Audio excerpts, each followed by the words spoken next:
Então, o que era que naquele período, conforme vos falei, eles ficavam assim, muitos caridosos e deixavam a gente pescar. As pessoas esgotavam os açudes, era esgotado, tiravam a água todinha em busca do peixe, porque tinha que ter peixe, como é que ia ficar sem peixe? Aí os agricultores não ficavam com esse coração bondoso, caridoso, aí deixavam a gente pescar. Aí quando chegava em casa, minha mãe, ela tinha ali as verduras assim pelo quintal, ela colhia aquelas verduras e fazia um peixe de coco para nós, que era uma alegria muito grande por esse dia assim tão especial. Trazendo para o dia de hoje, gente, observa nesse período que estamos passando. O poder público, como aqui na cidade, o poder público, como aqui na cidade de Vitória de Santo Antão, ele inclusive deram aproximadamente 40 toneladas de peixe para as pessoas. E algumas pessoas ligam para mim, porque eu fui candidato a vereador e algumas pessoas ficaram com o meu número. E por essa causa, muitos acham que eu ganhei. Não sei, porque também eles sabem que eu tendo dinheiro, não faço questão de levar um peixe, dois peixes para as pessoas, se eu tendo dinheiro, né? Aí eu levo. Mas o que eu quero chamar a atenção aqui é que, devido a essa tradição que nós vivemos, o que ocorre? As pessoas ficam assim, quase em desespero, se não tiver peixe para fazer no dia de hoje, né? Eu acho que os açougueiros de hoje não vendem quase nada, né? De ontem não vendem quase nada, porque as pessoas já só querem muito peixe. Eu tive essa oportunidade ali no Cibrazen ontem, a quantidade de pessoas adquirindo, né? Adquirindo os peixes, para consequentemente, porque tem que ter peixe hoje, né?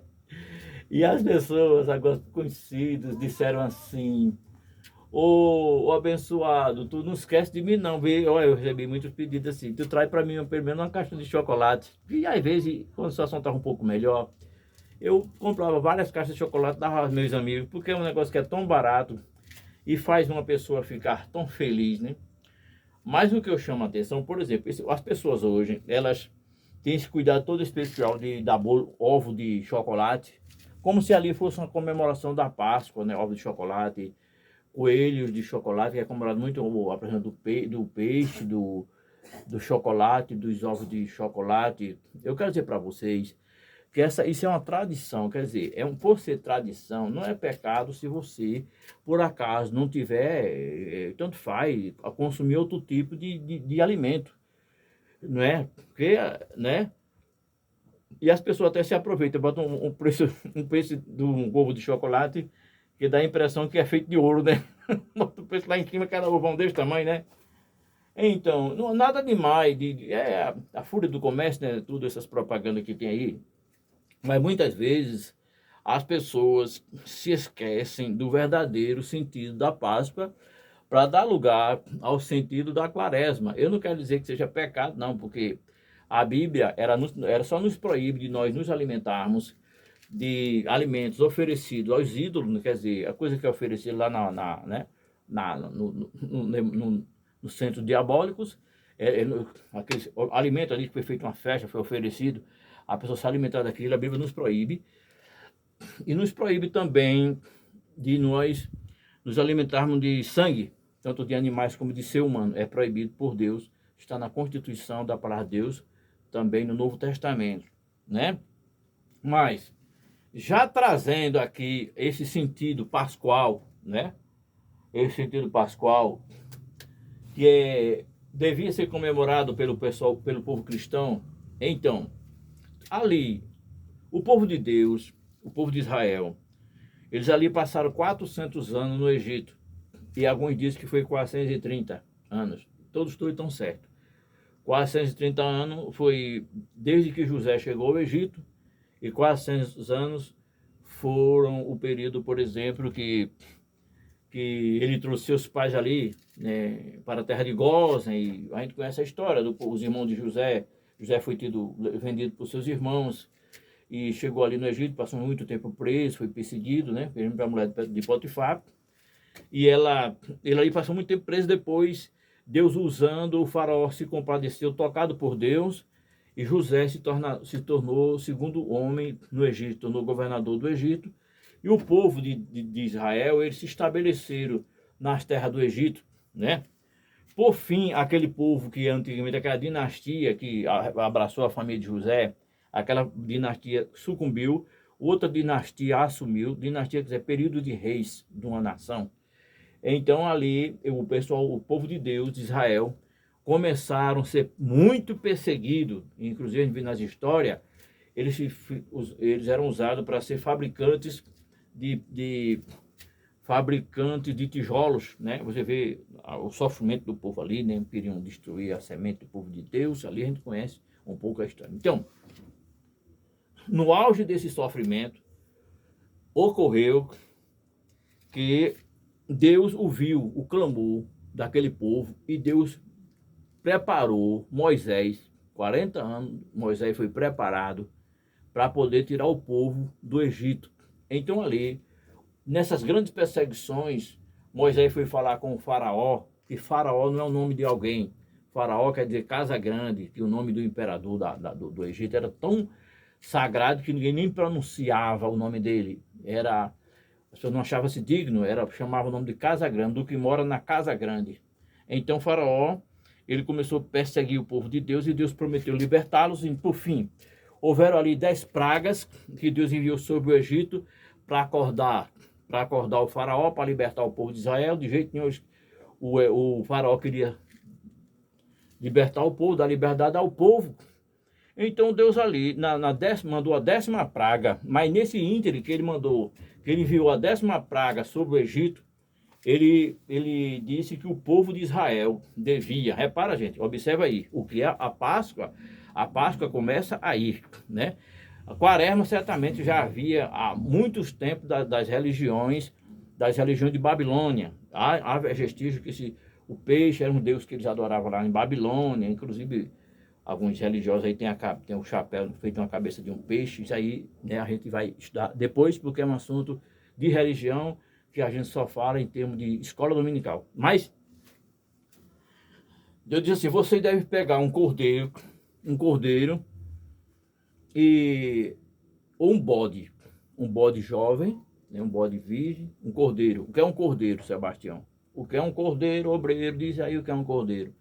O cordeiro é um ovelho, vamos dizer assim, é o filho da ovelha puro, tinha que ser ele puro, não podia ser aleijado, não podia faltar pedaço, não devia ter mancha. Era um bode também especial e um cordeiro especial devia se sacrificar, devia se matar aquele animal e pegar o sangue daquele animal, colocar numa bacia e passar com uma bucha, né, nos umbrais das portas, nas partes das portas, porque o destruidor, que seria um anjo destruidor, haveria de descer naquela noite sobre o Egito e havia de consumir todos os primogênitos. Agora tu trouxe uma palavra de Cristo de novo, ô blogueiro. O que vem ser esse negócio de primogênito? Primogênito é o primeiro filho de uma cria. Né? O meu primeiro filho é o meu primogênito, né? Então, o meu filho macho é um primogênito. Também do animal que era antigamente sacrificado a Deus, os animais primogênitos, o primeiro cordeiro. Agora vem dizer assim, o que é um cordeiro? Um cordeiro é um animal, seria um animal, por exemplo, o filho da ovelha que ainda não manteve relação sexual com nenhuma das suas parceiras ali, nenhuma. Então isso aí era um animal que não devia ter, não devia ter mancha, não devia ser aleijado, tinha que ser puro. Então aquele animal devia ser morto, o seu sangue. Eu estou aqui retrocedendo ao assunto para que vocês tenham uma ideia. E aquele animal devia ser oferecido, devia ser colocado nos umbrais das portas, porque naquela noite o anjo destruidor haveria de descer sobre o Egito e haveria de destruir todos os primogênitos. Inclusive até os primogênitos dos animais foram mortos e o primogênito também do faraó. O príncipe, que seria o príncipe sucessor do faraó, também morreu naquela noite. Então, aí Deus disse assim, você pega esses animais, você deve assá-lo e consumir a carne dele, não podia quebrar osso. você deve consumir esse animal ali com ervas amargas, que tipifica o sofrimento que o povo de Deus haveria de passar, que existe no deserto, significa o sofrimento de Cristo lá na cruz do Calvário, o nosso Cordeiro sacrificado, né? Porque a partir daquele dia, ali seria a Páscoa, porque a palavra Páscoa significa passagem, quer dizer, passagem de uma vida para outra, uma vida de sofrimento, de aperreio, de escravidão, para a partir daquele momento ser uma vida de liberdade, uma vida de liberdade para todo o povo, né? Então vocês devem estar com seus lombos cingidos, que as suas bolsas prontas, todos os seus materiais devem estar prontos para vocês, a partir daquela lei, partir, né? E para viver a vida que vocês pedirem e que eu quero para vocês. Deus não quer seus filhos escravos, não é mesmo? Então, mas o que vem ser hoje, blogueiro, a Páscoa? A Páscoa, os judeus, os nossos irmãos judeus, tanto os que moram no Israel, como os irmãos das diáspora. Essa palavra diáspora eu aprendi faz um bocado de tempo, viu? Com uns 35 anos ou mais no banco da escola bíblica dominical das Assembleias de Deus. A palavra diáspora, quer dizer, os judeus que não moram em Israel, moram dispersos pelas nações, então são os irmãos das diáspora, né? Então eles comemoram ali a Páscoa, onde eles ali oferecem pães asmos. Agora ferrou de novo, pães asmos, que negócio vem ser esse, Sebastião? Pão asmo, quer dizer, pão que foi feito sem fermento, que tipifica sem mistura, sem levedura. É assim que a Bíblia diz, que não for levedado, que não foi inchado. Né? Então os judeus, eu observo, eles têm um pão que ele usa lá, parece com bolacha kenikake, e eles